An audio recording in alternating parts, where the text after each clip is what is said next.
Hello friends, कैसे हैं आप सब लोग। मैं मंजू जीएस विस्तार चैनल की एक नई सीरीज में आपका हार्दिक स्वागत करती हूँ, आपका हार्दिक अभिनंदन करती हूँ। आज से फ्रेंड्स हम एक नया विषय आज से हम जानेंगे जो कि डीएलएड फोर्थ सेमेस्टर का एक सब्जेक्ट है।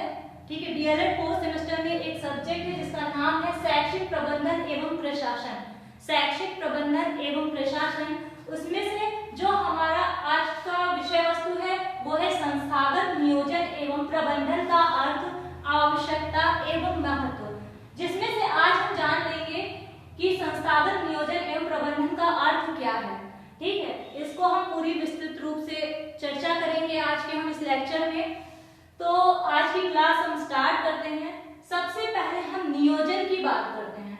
ठीक है, हम टर्म्स को जान लें कि नियोजन क्या है, प्रबंधन क्या है। जब तक हम नियोजन और प्रबंधन को पूरी तरह से नहीं जानेंगे, क्योंकि इसमें इस सब्जेक्ट में ही सबसे पहले हम शैक्षिक प्रबंधन एवं प्रशासन हमारे सब्जेक्ट का नाम ही है, इसलिए हम पहले नियोजन और प्रबंधन को पूरी तरह से समझ लेते हैं।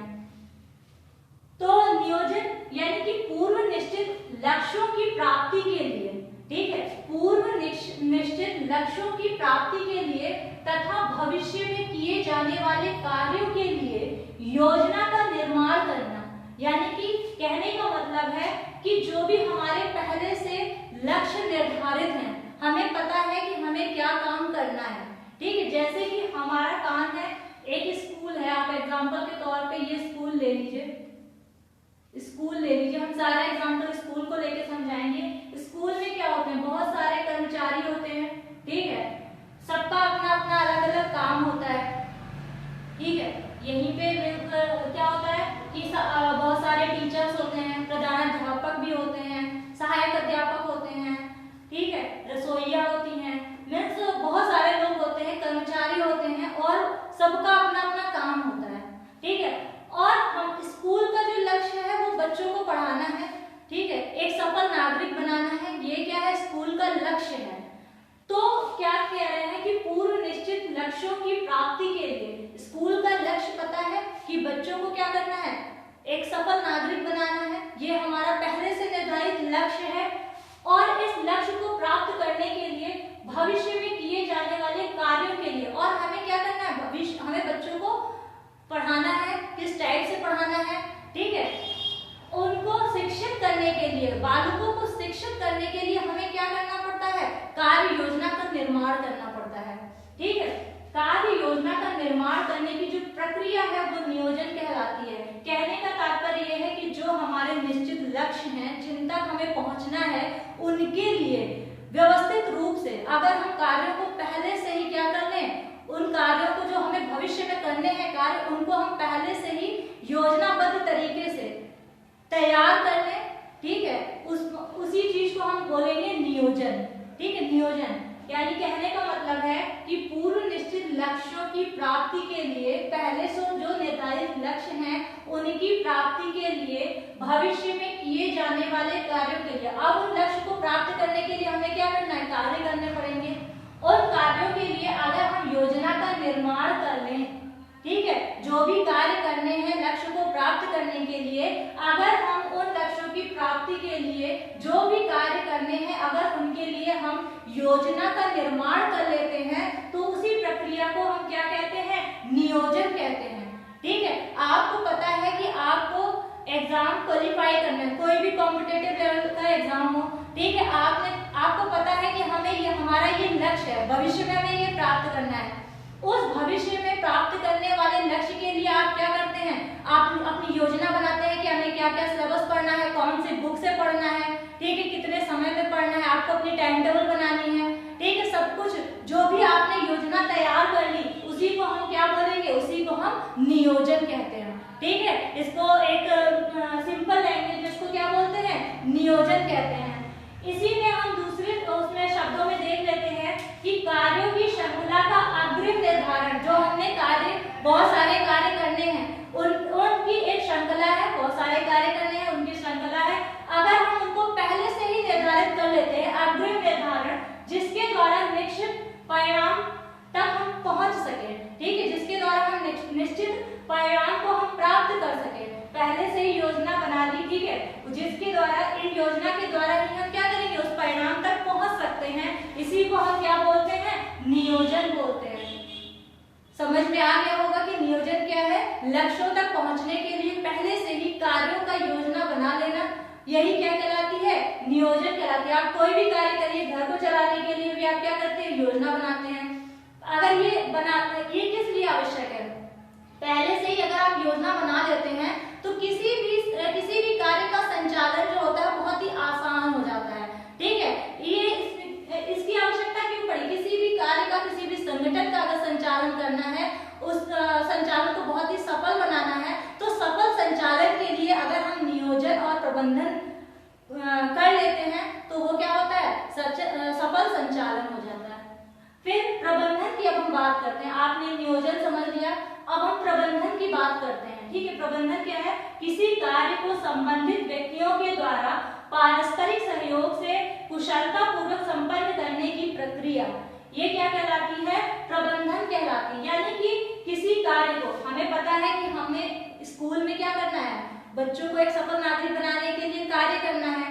ठीक है, कार्य करना है, और कार्य करने यानी स्कूल में बहुत सारे लोग होते हैं जो कि इससे संबंधित व्यक्ति होते हैं। ठीक, और जो मैनेजमेंट होता है वो क्या करता है, पारस्परिक सहयोग से इनमें काम को क्या करता है, बंटवारा करता है। आपको ये काम करना है, आपको ये काम करना है, आपको ये काम करना है। किसी को रसोई संभालने का काम करना है, किसी अगर माली है तो उसको जो भी वातावरण है हरा भरा देखना, साफ वातावरण का निर्माण करना है। ठीक है, पेड़ पौधों की देखभाल करनी है। अगर वहाँ पे क्या है, अगर जो भी जैसे कि आप सहायक अध्यापक हैं, ठीक है, उनका काम बच्चों को पढ़ाना है, शिक्षित करना है, तो क्या करते हैं, किसी भी कार्य को संबंधित व्यक्तियों के द्वारा पारस्परिक सहयोग से, आपस में इन लोगों का परस्पर सहयोग हो और उसी सहयोग के साथ में कुशलता पूर्वक संपन्न करें। उस कार्य को क्या करें, कुशलता पूर्वक संपन्न करने की जो प्रक्रिया होती है, इसी को हम प्रबंधन कहते हैं। सिंपल भाषा में अगर हम प्रबंधन को कह दें तो व्यवस्था करना, किसी भी चीज की, किसी भी कार्य का अगर व्यवस्था करनी है, अगर हमने सिंपल फॉर्म में बोल दिया तो व्यवस्था करना। प्रबंधन को सिंपल भाषा में व्यवस्था करना भी कहते हैं। यानी कि अगर हम कह दें कि प्रबंधन किसी भी संगठन का जो ये प्रबंधन है, ये क्या कहलाता है, ये इसका मस्तिष्क भी कहलाता है। मस्तिष्क भी कहलाता है, मीन्स कौन सा काम किसको देना है। ठीक है, जैसे मस्तिष्क है हमारे सारे अंगों का संचालन करता है, कौन सा काम किस अंग को देना है, ये कार्य जो है वो मस्तिष्क का कार्य है। इसी टाइप से जो भी प्रबंधन क्या है, एक टाइप का संगठन का मस्तिष्क है। यानी ये क्या करता है, कार्यों का विभाजन करता है, लोगों के बीच में क्या करता है, समन्वय स्थापित करना है कि आपको ये काम कुशलता पूर्वक प्रभाव पूर्ण ढंग से करना है, यानी जिससे कि किसी भी संगठन का जो संचालन है वो सफलता पूर्वक हो सके। ठीक है, तो प्रबंधन यानी किसी कार्य को संबंधित व्यक्तियों के द्वारा पारस्परिक सहयोग से कुशलता पूर्वक संपन्न करने की प्रक्रिया प्रबंधन कहलाती है। दूसरे शब्दों में हम देख लेते हैं उपलब्ध संसाधनों का, यानी कि यहाँ पे जो भी संसाधन उपलब्ध हैं, इन संसाधनों का दक्षता पूर्वक तथा प्रभाव पूर्वक तरीके से उपयोग करते हुए, जितने भी संसाधन स्कूल में उपलब्ध हैं उनका अगर हम दक्षता पूर्वक और प्रभाव पूर्वक तरीके से उपयोग करें और लोगों के कार्यों में समन्वय स्थापित करें। ठीक है, आपस में हमने क्या किया, कार्यों का विभाजन कर दिया, उनके बीच में हमने आपसी संबंध स्थापित कर दिया, समन्वय स्थापित कर दिया, सामंजस्य अगर स्थापित कर दिया, ताकि लक्ष्यों की प्राप्ति सुनिश्चित की जा सके, ताकि हम उस लक्ष्य तक आराम से सुविधाजनक तरीके से सफलतापूर्वक पहुंच सके। तो इसी चीज को हम क्या बोलते हैं, प्रबंधन कहते हैं। ठीक है, इसी चीज को हम प्रबंधन कहते हैं। आगे हम बात करते हैं निश्चित उद्देश्यों की प्राप्ति हेतु, निश्चित उद्देश्यों की, हम यहीं से आप देखिएगा कि ये स्कूल का एक निश्चित उद्देश्य है। ठीक है, यही स्कूल का देखिएगा एक निश्चित उद्देश्य है। आप सबको पता होता है कि स्कूल का क्या है, एक निश्चित उद्देश्य होता है। ठीक है, इस निश्चित उद्देश्य की प्राप्ति हेतु मानवीय शक्ति का प्रयोग, यहाँ जो भी कार्य करने वाले हैं वो क्या है, मानवीय शक्ति, यहाँ पे मानवीय शक्ति का प्रयोग, यानी निश्चित उद्देश्य की प्राप्ति के लिए मानवीय शक्ति का प्रयोग एवं निर्देशित करने की विधि और इनको क्या करना, निर्देश देना। ठीक है, किसके द्वारा, यहाँ प्रबंधन यानी मैनेजमेंट के द्वारा यहाँ पे निर्देश दिया जाता है। तो इसी चीज को क्या करना, निर्देशित करने की विधि प्रबंधन कहलाती है। ठीक है, निर्देशित करने की विधि प्रबंधन कहलाती है।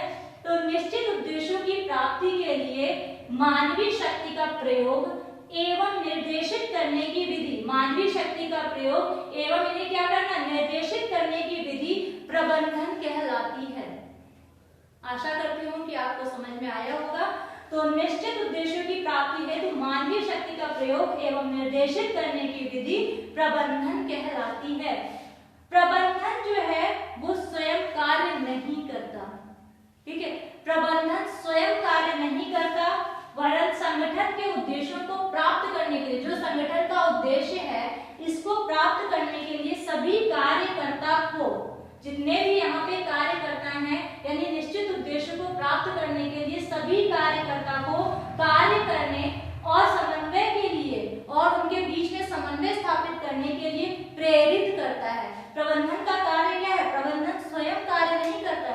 ये जो भी निश्चित उद्देश्य है इनको प्राप्त करने के लिए जो भी यहाँ मानवीय शक्ति काम कर रही है इनके बीच में क्या करना है, समन्वय को स्थापित करने के लिए और उनको कार्य करने के लिए प्रेरित करना किसका उद्देश्य होता है, ये प्रबंधन का कार्य होता है। प्रबंधन स्वयं कार्य नहीं करता। तो आपको समझ में आया होगा कि नियोजन क्या है, प्रबंधन क्या है। प्रबंधन एक टाइप की व्यवस्था करना, नियोजन कार्यों को पहले से ही क्या करना, निर्धारित कर लेना, योजनाबद्ध तरीके से निर्धारित करना कि कौन सा कार्य करना है, भविष्य में जिन लक्ष्यों को प्राप्त करना है उन्हीं का अगर हमने योजना पहले से बना दी तो उसी को क्या बोलेंगे, नियोजन बोलेंगे। प्रबंधन का कार्य होता है कि अगर कोई भी निश्चित उद्देश्य है उस उद्देश्य को प्राप्त करने के लिए मानवीय शक्ति या जो भी या संगठन के जितने भी संसाधन है, उपलब्ध संसाधन है, उनका दक्षता पूर्वक, कुशलता पूर्वक, प्रभाव पूर्वक तरीके से उपयोग करके इन मानवीय शक्तियों के बीच में समन्वय स्थापित करना ताकि कोई भी कार्य जो हम कर रहे हैं वो सफलता पूर्वक प्राप्त हो सके। इसी को हम क्या बोलते हैं, प्रबंधन कहते हैं। ठीक है, समझ में आया होगा शायद आपको। तो आगे हम और भी बात कर लेते हैं।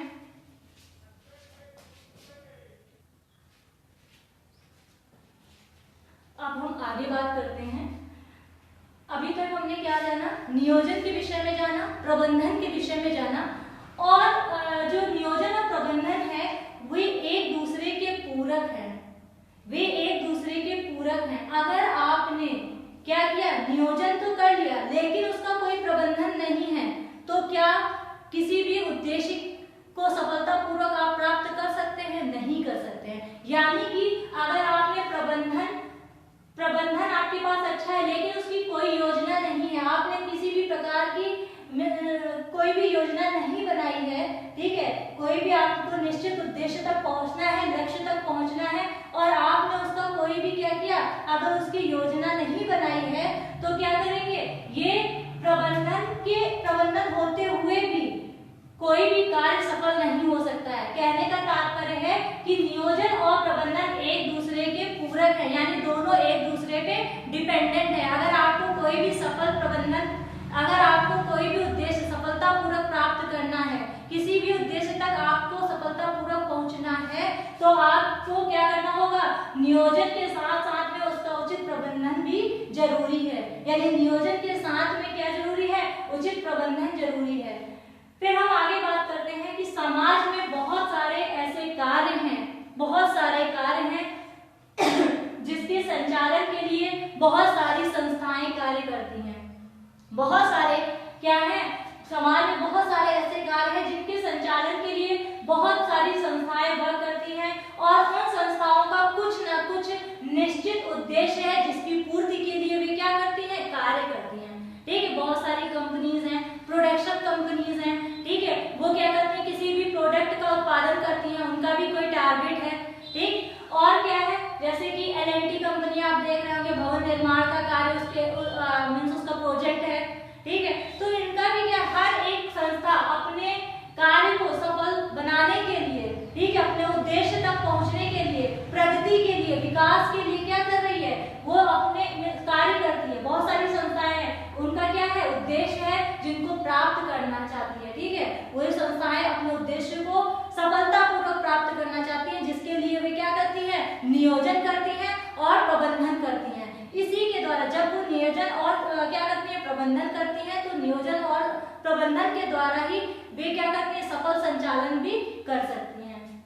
आगे ध्यान दीजिएगा, पूर्व निर्देशित उद्देश्यों की प्राप्ति तभी संभव है, जो भी हमारे निर्देशित उद्देश्य हैं, ठीक है, वे कब संभव है, अगर हम उन्हें पाना चाहते हैं, उन्हें प्राप्त करना चाहते हैं। कोई भी हमारे निर्देशित उद्देश्य हैं, पहले से हमारे निर्देशित उद्देश्य हैं और हम उनको पाना चाहते हैं, वे हमें कब प्राप्त होंगे, जब हमारे पास उपलब्ध संसाधन हो, ठीक है, हमारे पास उपलब्ध संसाधन हो। अगर हमें किसी भी कंपटीशन को जीतना है तो हमारे पास क्या है, उचित संसाधन होने चाहिए, लक्ष्य होना चाहिए। जब तक कोई लक्ष्य नहीं है, हमें क्या पता हम मीन्स कैसे हमें सफलता मिलेगी, जब तक हमारे पास लक्ष्य नहीं होगा हमें सफलता भी नहीं मिल सकती। तो किसी भी जो भी निर्देशित उद्देश्य है उनकी प्राप्ति तभी संभव है जब उपलब्ध यानी कि हमारे पास जो भी संसाधन उपलब्ध हो, हमारे पास संसाधन हो और हमारे पास क्या हो, लक्ष्य हो, ठीक है। इन दोनों के साथ साथ में सुविचारित योजना का निर्माण होना चाहिए। सुविचारित, पहले से ही हमारे पास क्या होनी चाहिए, एक सुविचारित योजना का निर्माण होना चाहिए, उचित क्रियान्वयन और प्रबंधन होना चाहिए, उसको कार्य करना है, ठीक है, उचित प्रबंधन भी होना चाहिए। यानी कि किसी भी एक की अगर अनुपस्थिति है तो हम क्या करेंगे, हमें कोई भी उद्देश्य जो हमारे निर्देशित उद्देश्य है उनकी प्राप्ति संभव नहीं हो पाएगी। अगर हमें निर्देशित उद्देश्य जो हमारे पहले से उद्देश्य है अगर हमें उन्हें प्राप्त करना है तो इसके लिए हमारे पास उपलब्ध संसाधन होने चाहिए, प्लस हमारे पास क्या होना चाहिए, लक्ष्य होना चाहिए। भाई हमें कहीं तक पहुंचना है ना, कुछ पाना है, तो हमारे पास कुछ ना कुछ एक निश्चित उद्देश्य होना चाहिए, हमारे पास क्या होना चाहिए, निश्चित लक्ष्य होना चाहिए। इसके साथ में जब हमारे पास संसाधन है, हमारे पास लक्ष्य है, इसके साथ में हमारे पास क्या होनी चाहिए, सुविचारित योजना होनी चाहिए, सुविचारित योजना का निर्माण होना चाहिए, उचित क्रियान्वयन। अब उसको कार्य करने के लिए क्या करना चाहिए, क्रियान्वयन भी तो जरूरी है, उसको वहां हमें लक्ष्य तक पहुंचना है तो हमें कार्य करना पड़ेगा ना। जब तक हम कार्य नहीं करेंगे हम लक्ष्य तक कैसे पहुंच पाएंगे। तो क्या है, उचित क्रियान्वयन और प्रबंधन होना चाहिए, तभी हम निर्देशित उद्देश्यों की प्राप्ति कर सकते हैं, ठीक है। आगे हम बढ़ते हैं, कोई भी संस्था चाहे वो राजनीतिक संस्था हो, चाहे वो शैक्षिक संस्था हो, चाहे वो सामाजिक हो, आर्थिक हो और चाहे वो धार्मिक संस्था हो, सामाजिक हो, आर्थिक हो, धार्मिक हो, राजनीतिक संस्था हो, सभी की सफलता, सभी का विकास और सभी की प्रगति के लिए, सभी की सफलता, सभी की विकास और सभी की प्रगति के लिए अनिवार्य शर्त है। क्या अनिवार्य शर्त है, अगर किसी भी संस्था को सफल बनाना है, प्रगतिशील बनाना है और अगर उसे सफल बनाना है तो उसके लिए एक अनिवार्य शर्त है। उसके लिए क्या अनिवार्य शर्त है कि संस्था का समुचित नियोजन होना चाहिए और संस्था का समुचित प्रबंधन होना चाहिए। यानी कि उसके लिए एक योजना बननी हो और प्रबंधन हो, तभी हम किसी भी संस्था को क्या कर सकते हैं, सफल बना सकते हैं, विकास के पथ पे अग्रसर कर सकते हैं, प्रगति के मार्ग पे अग्रसर कर सकते हैं। समझ में आ गया होगा। अब हम आगे बात करेंगे संस्थागत नियोजन एवं प्रबंधन से क्या अभिप्राय है।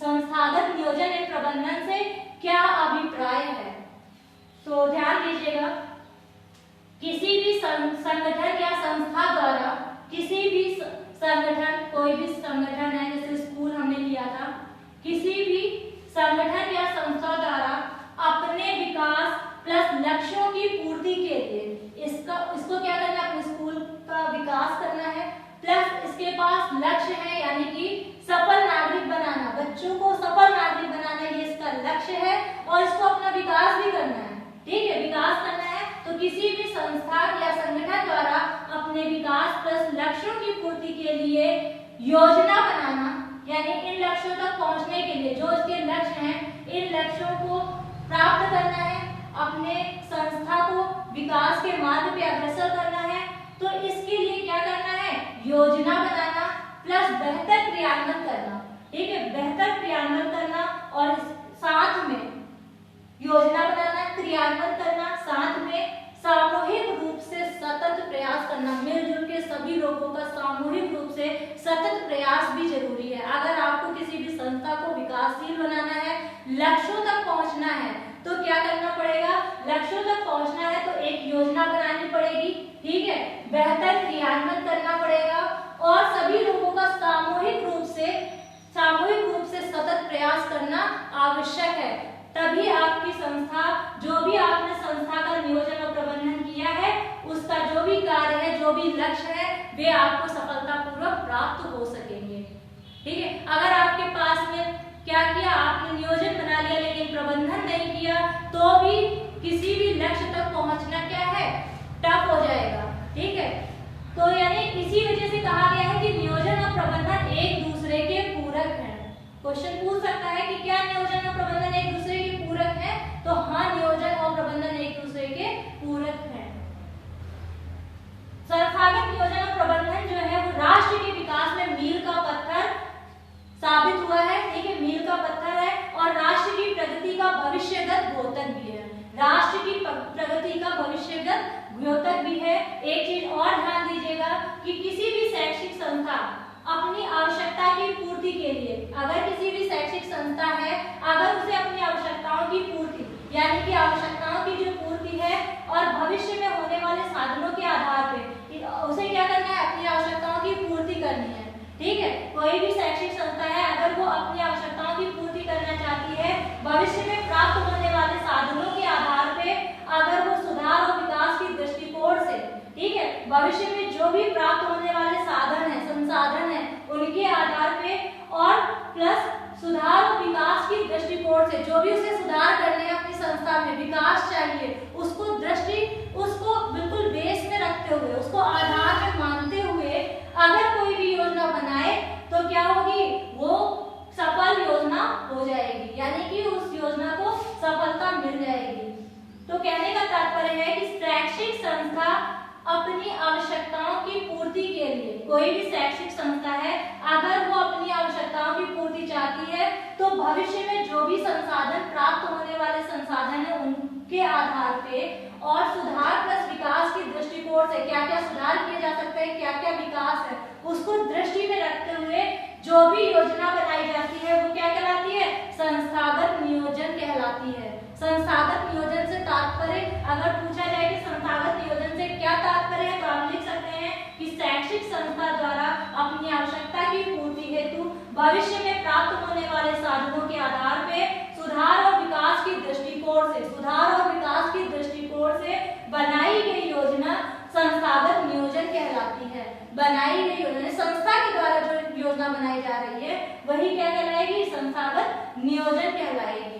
तो आज की क्लास हम यहीं तक समाप्त करते हैं और आगे की जो हमारी नेक्स्ट क्लास होगी, उसमें हम इसकी आवश्यकता और महत्व के विषय में पूरी तरह से चर्चा करेंगे। तो थैंक यू क्लास। अगर आपको मेरा ये लेक्चर पसंद आया हो तो प्लीज इसे लाइक